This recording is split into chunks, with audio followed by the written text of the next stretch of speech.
Let's get to the point. Bagay pala ang coffee plus ice cream plus taho.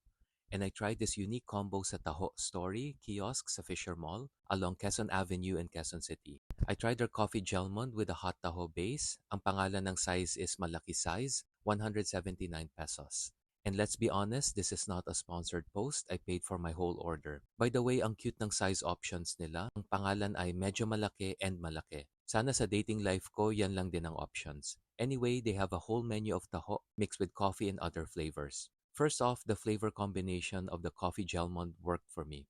The soy taste of the taho was present and it was able to carry the taste of the coffee, the almonds, and vanilla ice cream without being drowned by all of them. I also like the play between two kinds of temperatures, the warm taho and the cold ice cream. Buti na lang masipag magtawag ng attention ang two female staff members ng kiosk kasi napatigil ako and napabili ako.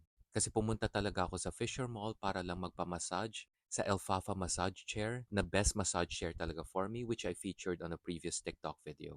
The whole story actually has an interesting and delicious product. The weakness I see sa kanila is the experience. I find it so mysterious that a team that can be so meticulous in flavor can miss several experience details like, number one, the spoon was not correct. Ang lalim ng spoon nila. Better for soup, but not for taho. Number two, the lack of chairs. A lot of stalls in Fisher Mall have a few chairs and tables. Sana ito meron din. Number three, I love dark interior design pero I wish they leaned towards a brighter stall design kasi hindi napapansin ang stall nila between the very bright Mr. Kebab and Dim Sum Place restaurants around them. Number four, I hope Taho Story can tell the Fisher Mall admin na hinaan ang volume ng speaker ng live band nila na kumakanta ng Christmas songs. I appreciate them and the mall pero sa lakas ng volume, hindi kami magkarinigan ng Taho Story staff kung ano ang order ko.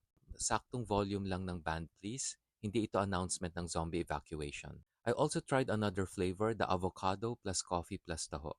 Chilled taho, medyo malaki ang size. Aliw talagang size names nila. 129 pesos. Overall, sakto lang ang taste. Masarap sana kaya lang na-overpower ni avocado ice cream ang taho. So parang naglasang avocado lang lahat.